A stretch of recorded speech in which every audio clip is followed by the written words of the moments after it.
So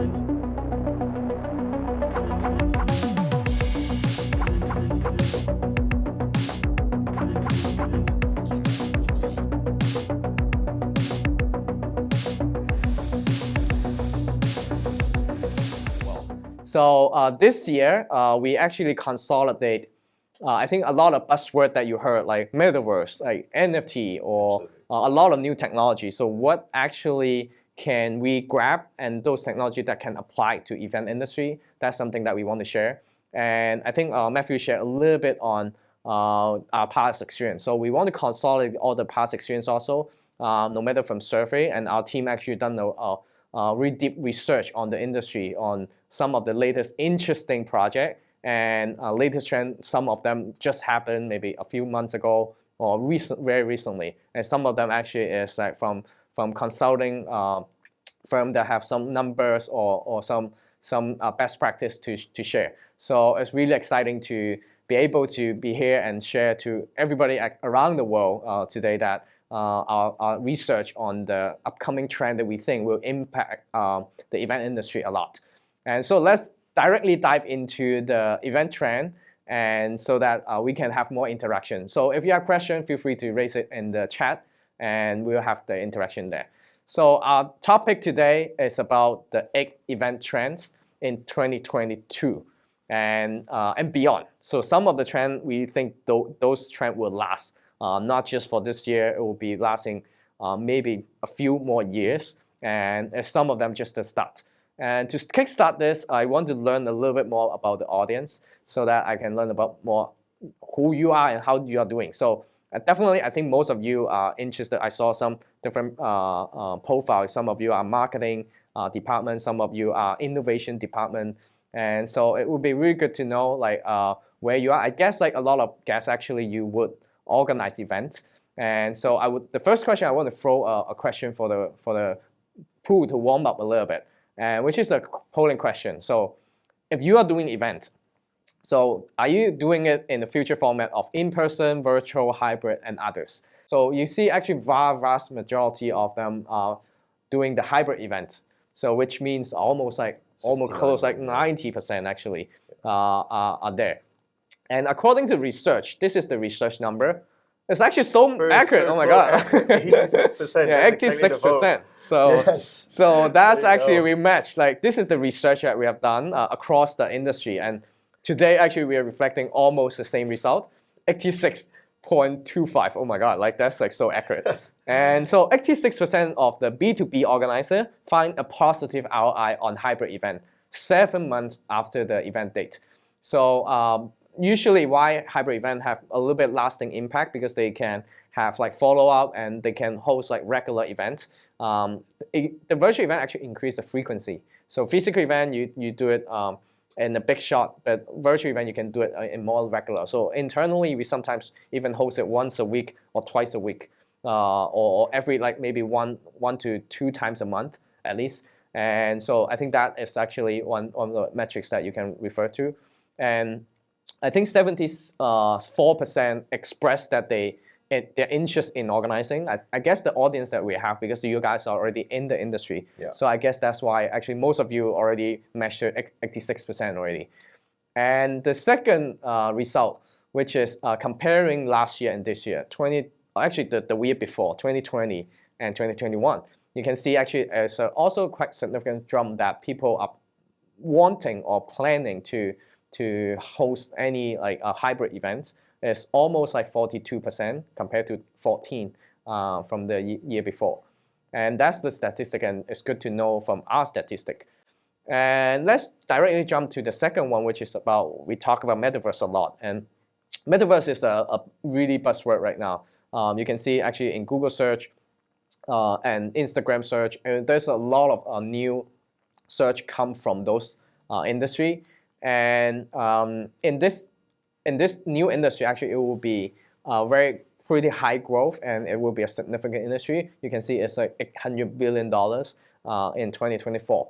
But that's more like the environment. But how do we leverage that? I think that's why you're coming from, and why you're coming here to listen to us.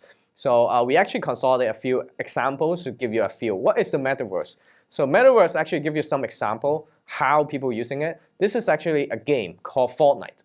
And if you have never played a game like this, basically you have a role play game. Battle Royale. Yeah, you basically holding your gun, you can run around.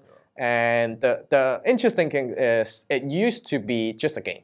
People just walk around and they shoot each other, and that's actually inside the game you can play around with other players.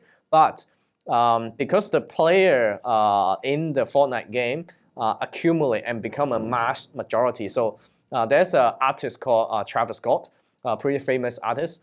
He actually hosts a virtual concert there, and that one concert actually contribute 12.3 million views inside the game, and which is actually more than any concert he hosts personally in one concert, definitely, right? Because it's virtual. But significantly is later the video can share that one concert actually generate almost half of the whole year revenue for him. So he did like whole year concert around the world, and one concert there already generate half of the revenue. So that's how impactful the metaverse can be. So I let you watch the video to see how it looks like. It was an interactive virtual event that took place within the popular video game Fortnite. And it was the first of its kind in the metaverse. A little over a year later, it was announced that rapper Travis Scott would venture into the virtual concert space. And just like Marshmallows, it was a massive success. Travis Scott's show proved how profitable these virtual concerts could be. And just like real-life concerts, there's merchandise to be sold. Lots of it. In addition to the physical merch, players can also purchase skins and emotes, which are dance moves and other actions your character can perform within the game. And all that can add up. Scott reportedly grossed $20 million from his Fortnite collaboration, including merchandise sales. That's a huge number considering his entire Astroworld tour from the year before grossed $53.5 million. That's incredible. Yeah, so you can see actually just by one event, because of the reach of the virtual world, you can actually accumulate a lot of revenue, a lot of reach. And it's also why actually we decided to do the whole event virtually, so that actually most of the people can benefit from the same content. Instead, we do it like all over the world. We can just do it once, and then everybody actually in different part of the world. We even have American people joining today, and so really proud to serve you guys for the research that we have done. And this, another example. This is actually an example in Japan, and this one is virtual booth. Actually in Japan. What's special about it is like, this is actually a virtual market. So the market, you have everything, you have the convenience store, you have a little bit mini game to play. And this event actually got the Guinness record for the largest and most number of booths in the virtual world. So you can see this is like the whole street on, you can see Toyota, you can see different brands, and people interact with the brand in this virtual world. It's a VR world basically. And the third one is Gucci. So you can see actually Gucci actually built a virtual world. It's called Gucci Garden, and they actually have a physical event at the same time. And the Gucci Garden actually reached 42 million people. And you can imagine the physical world definitely cannot reach. So have a look of the how they look like for the virtual events. So people actually, you can see all the bags. The Gucci bags there, and then people can kind of like browse and shop around, and they can put it on to their avatar, and the avatar actually can just hold on the Gucci bag. And people can travel in the train, so this is a virtual, you can watch the video in the train or the bus, and so you can walk around, and with a swimming pool, and even like you see the swimming suit that she's on, and the sofa, everything is actually on Gucci. So you can actually do your branding, your own branding event. And you build your own world, and that's one way to build the metaverse. Metaverse is actually a more grand word for VR, but the difference between VR and metaverse is basically you see a lot of virtual world, like Gucci built one, and then Fortnite built one, and the metaverse is something like it connect every different universe. And it become another universe that you can actually enter, so that you can kind of escape from the real world and you enter those like virtual environment. And give you one more example. This is actually also inside the Fortnite. and this one is for the Star Wars. So inside the Star Wars, so in the game, they originally they don't have all this thing. Now they build those like spaceship. They watch the video of like could be trailer, could be exclusive video inside the game, so that you just have a big screen. So that all the gamer, you see the gamer, the player is like dancing and holding the gun or weapon, and this is actually the director of the Star Wars. So people are interacting with him, and you see the director actually dancing there. And so and it's kind of like interview and playing and dancing and partying inside the virtual world. So that's like something that the imagination that you can have for how the virtual world, metaverse or virtual world can happen. And a little bit more for idea brainstorming for you. This is actually a brand, Balenciaga, actually how to use the metaverse to promote their own.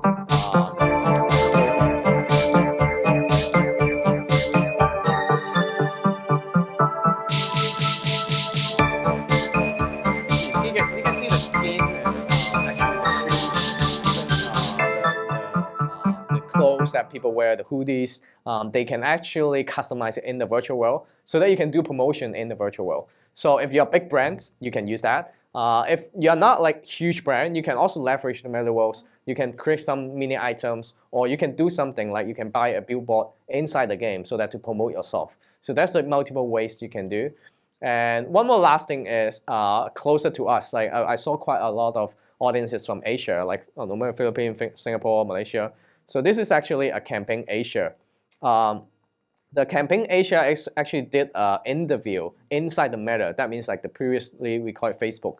And in the Meta world, they actually do the interview there for the whole series of basically speaker interview. So maybe we can look at it a little bit. This allows for even greater. So you can see actually the panel was interviewing each other, they're talking to each other, and Campaign Asia is interviewing, kind of initiating a panel discussion in the avatar. So basically people need to put on the mask of the VR goggle, and people start talking there.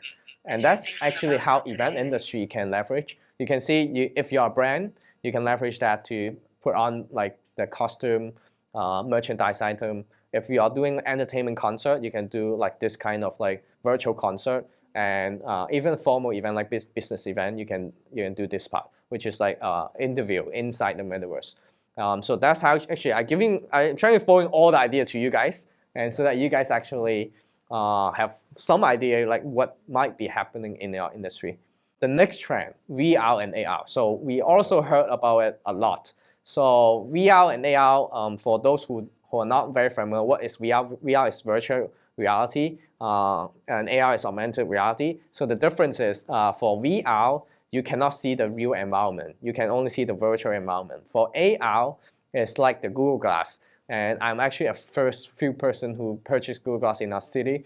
And basically, you can still walk around the world. You can still interact with other people, but with your goggle on. And it could be goggle, it could be phone. So that means you can interact with the real world.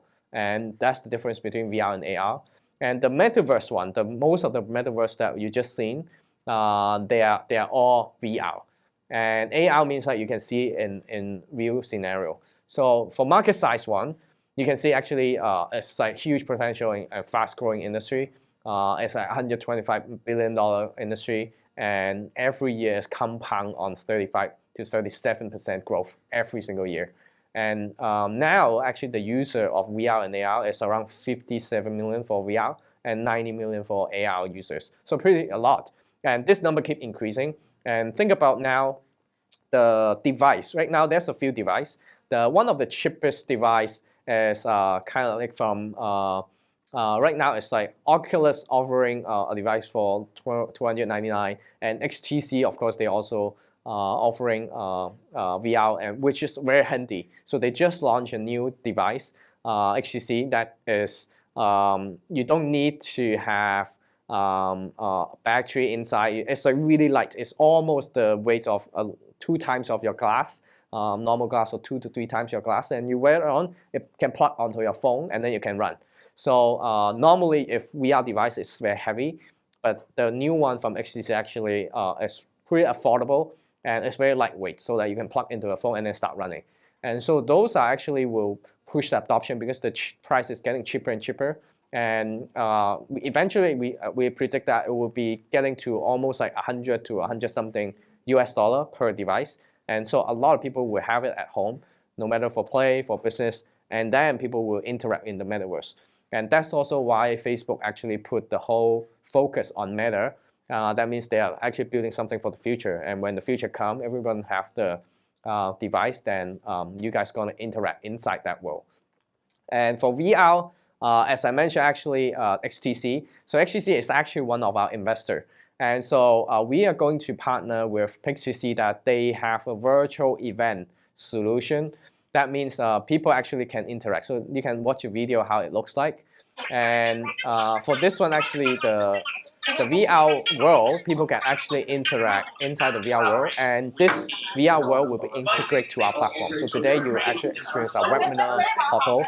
And very soon, when we launch this VR event, you guys right now actually, I know your profile, your background, but you guys don't know each other yet, right? So you guys can actually in the virtual world interact with each other. So I think we already set up a booth later after when we finish this sections. If you are interested, we want to launch this product for our early adopters, for our internal people to use and try it on. So if you are interested to be the early user, you can, after this event, go to the free trial sign up sections on the top. And so just leave a message, I do want to have a try, or you want to have the early access, and then our staff will help you to arrange that, and so that you guys can be the first batch of the people who experience this product and really run virtual event and VR event.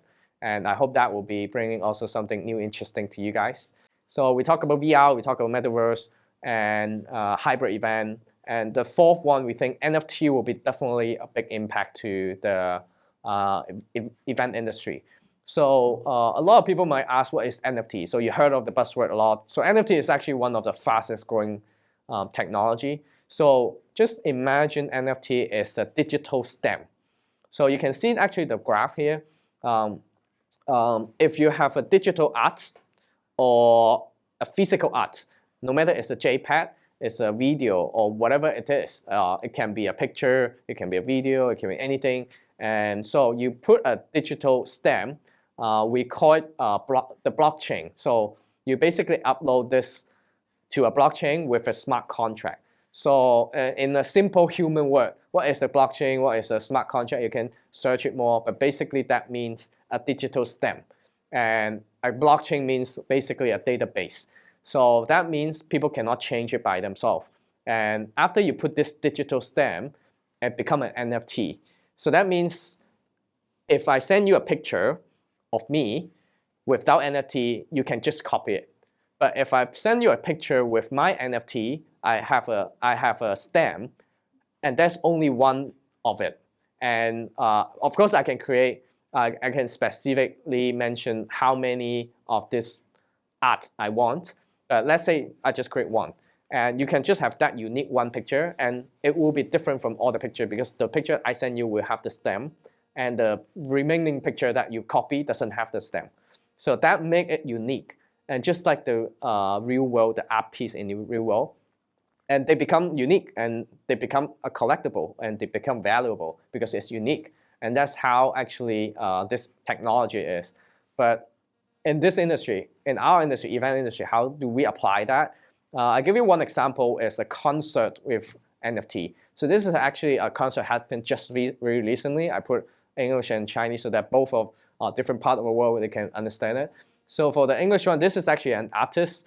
He put his 20-year anniversary and with the NFT. So you can see this picture. He signed it on, and then he put a stamp, the digital stamp, which is the NFT.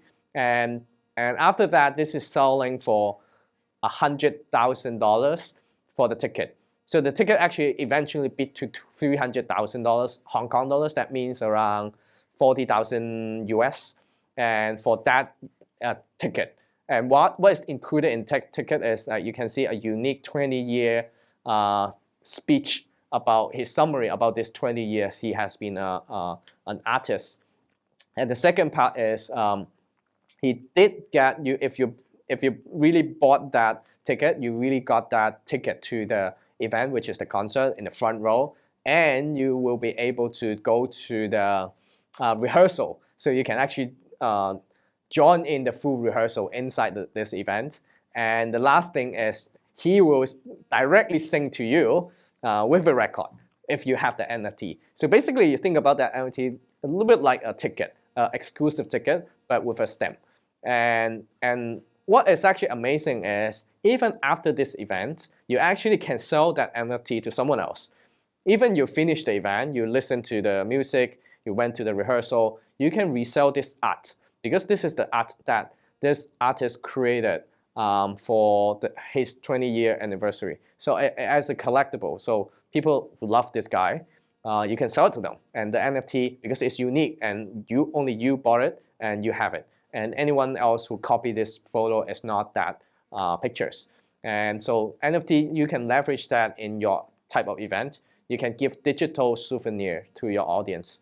And some other examples, so this is actually some other example. People turn movie video into NFT. People turn the profile into NFT. So, and they're selling to millions. And I think, or we think actually, for the event industry, one of the most valuable asset or use case is NFT ticketing.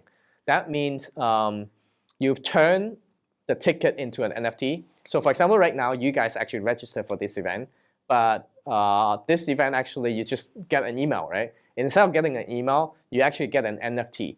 And after you get the NFT, one, you can resell the ticket.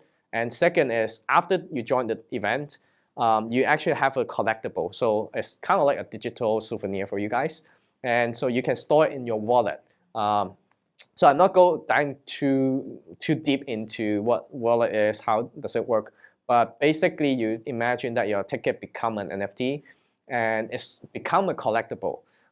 So we imagine that will be the future of events. And then one more benefit for NFT is because it's unique.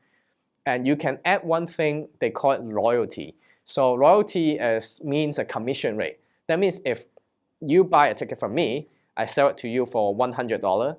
And if you resell it to someone else for $200, you can, inside the NFT, you can write we call it smart contract. That means an agreement that every time this person resell the ticket, they will take 5% of that ticket sales. That means if people are actually reselling it, the organizer and the artist actually can get recurring revenue on that ticket. So let's say I write 5% in this contract. And so every time somebody resell, I still get 5% of that resell. So that's feasible in NFT, but if you register through email, it's not feasible. So that's actually a breakthrough in technology. So every time when people resell, you get a benefit from it. And so that's actually what we did. And so we actually just launched one event. It's called a Metro Broadcast Music Award. So in that award, you can see on the left, that's an award for the that concert, and that's a music award for the celebrities. And so we make that award and become an NFT. So every single one who buy the ticket, they will have that NFT. And eventually that become a collectible. If they want to support their idol or their artist, they have a collectible and as an art, they can showcase to somebody else. And actually that NFT increased a lot of media attention for that event. And it also bring a lot of new audience to the events. And from the organizer, actually, they mentioned that this year they have 5 times the number of visits to their event compared to all the past years. So that's actually very significant growth. And we hit the highest record for the number of watch and number of people who register. So it's a record high. So I think definitely leverage that. If you guys want to know more how to leverage NFT or really want to do an event with NFT, let us know. Feel free to, and we will be arranging some. Yeah, feel free to join after this event. Go to Lightweight Lounge. Some of my teammates or colleagues can share more their insight and how to run it. But it's actually leverage those new technology to produce one PR value for your event. And second is they will be inevitable. See, in the future, those events, every single event will have NFT. So it will be better you learn it earlier than later. the fifth trend. So the fifth trend is like increase on investment in event technology. That's actually what we see in most of, no matter Metallic and Event MB. Those are some research that they show. 70.6% of them is looking for marketing automation in the integration, and 52% of them will spend more budget on making their event technology friendly. That means basically leveraging technology for different part of the events. So that's what we see actually a majority trend, and that's why a company kind of like us, we actually ride on that trend, and people actually start looking for technology instead of doing everything manual. They increase their frequency by doing it virtual, and so actually we try to manage on a different part of the event process. If you register for this event, definitely you know, but some of the people actually not from the industry, they might not be very familiar. So usually how can you leverage is, before the event, you can leverage technology on promotion. That means marketing. Use event promotion, social media promotion. And second is registration, RSVP. So you want, actually the most important thing, literally I just talked to a few marketers. They do marketing events. The most important thing is to book the calendar inside the attendees profile. So that means like you want your event to be marked on their calendar. So if you source for tool, like she was sharing like why Zoom is not most ideal for her, because like she said, Zoom actually doesn't allow you to customize the branding, and eventually it doesn't really book a meeting inside others' calendar. And so you might want to leverage technology to do that, so that people's calendar is show up after they register, they indicate interest, it show up on their platform. And that's exactly why we design whole platform into that, so that when people register and then immediately through the email, it will book it in the others' calendar, so that they don't forget it, because a lot of people, they register, they forget. And the average rate, actually, we're talking about around 40% of the people will show up. So that means if we have 300 people or 500 people register, and only like 200 or to 300 will show up, usually 200. And that's 40 people. That's the general statistic that we see. So you want to leverage tool and technology to help you, and also the reminder and multiple reminders. Some of you might have like experienced our platform, that like the event reminder and like even WhatsApp reminder and things like that. So technology can help you to increase your attendance rate, and also increase your reach for your events. And some of the even like one advertisement I heard from my teammate, that one advertisement can have like 20,000 views just for looking at the page itself. Yeah. So that's actually the power of technology. If like you call it one by one, you never can like reach to 20,000 people, but technology allows you to do so. So do leverage technology. Feel free, actually our platform is free. Feel free to just like sign up and try it on, or any other platform. So if you want to organize a more customized branding, and you want to have a more specific event technology, feel free to try our product out.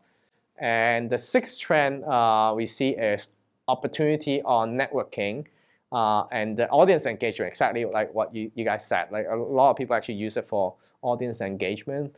And you see actually a lot of events, this is like some of the live webinar example. They do have the content, and they have the webinar and virtual networking inside that.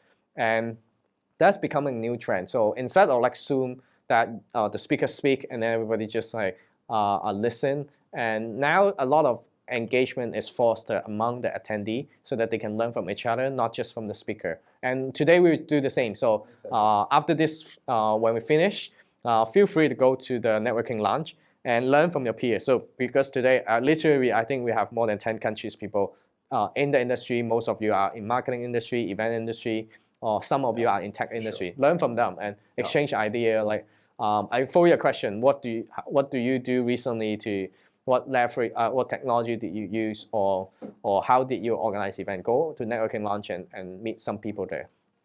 And this is how it looks like. Basically, you click whatever table.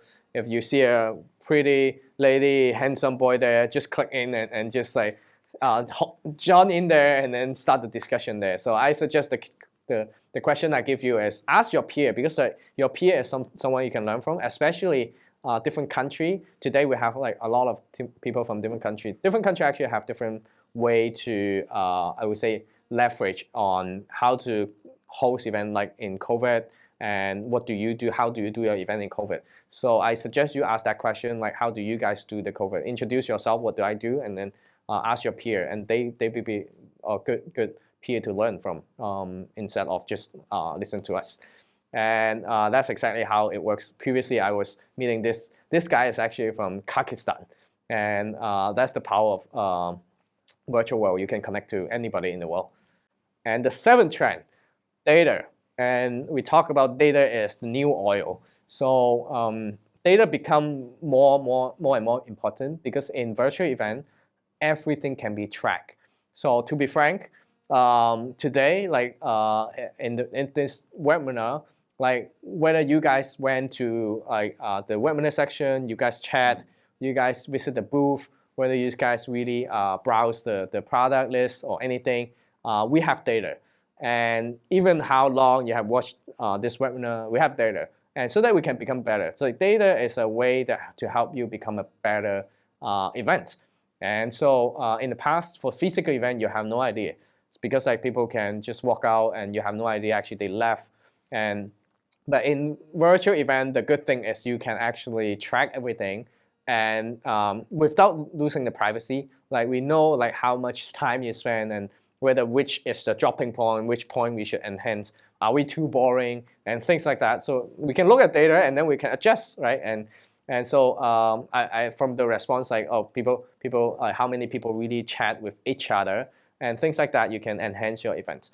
So I think data is I provide that. And also another data you want to track is the conversion funnel. As I mentioned, how many people you invite. And this example is like a real example actually. We sent 4,000 emails, and 44 of them really register, and 18 of them really show up and attended. So this is one type of, like this is a mini webinar that we regularly host that actually talk about some of the best practice.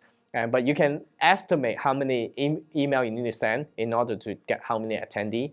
So that's actually another way that you can track your data, and so that you can a lot of you, I saw the title is actually from marketing industry. That means you're generating lead, maybe for the sales team or for like your company. And if you have those data, you can work backward. And so this actually I screen cap it in our backend for our product, so that you know, okay, in order to get like 20 attendee, how many actually invitation you need to send. That's actually also very important for marketers. They can plan ahead and know where and how many of like invitation they need. And last thing is personalization. So that's the number 8 trend that I would like to share. So we talk about this word a lot, but in event that become more and more important. And personalization is not a new word. So personalization, you already experienced it in Netflix, Spotify. So when you go to different pages, like if I go to Netflix and you go to Netflix, we see a different page, because they based on our interests, they give us different things. But even event industry, you can also do so. In the past, you cannot, because like you try to do one thing and then to serve all the audience. But in virtual world, you can. I give you one formula. That's actually not driven by us. It's actually from McKinsey. So what does it mean by personalization? So there's an equation. The value of the customer, the value that the customer will get, is the relevancy, basically how relevant your content is, and the timeliness of it, divided by the loss of privacy, and multiplied by the trust. So think about if you have a brand, the brand is like you have a trust for the people, and you lost, you're very relevant, and the loss of privacy means if you don't sacrifice their privacy. So if you sacrifice their privacy to the customer, it decreases their value. So you protect their privacy, and it's relevant and timely for them. And that's like, remember this equation when you think about the new content, or you want to do your events. Think about your relevance, your timeliness, and whether you have trust with your customer, but protect their privacy. Don't exploit the privacy, and that's the value for your customer. So I hope that give you a more clarity on what does it mean by personalizations. And a few benefit, of course, on personalization. Of course, we know it's good, but statistically, what does it mean? So it improve customer experience, improve the conversion rate for no matter what business you are at, and almost like 60-something%. And also increase your lead generation if you can personalize it. So we highly suggest you, in order to do the personalization, you need to start with the number 7 trend, which is the data collection. If you don't have no data, you cannot personalize it. So just like Netflix, if you don't watch anything, you hardly personalize it. If you watch a few movies, and then they can personalize based on your interests. So start collecting data of your audience, and then you can do personalizations.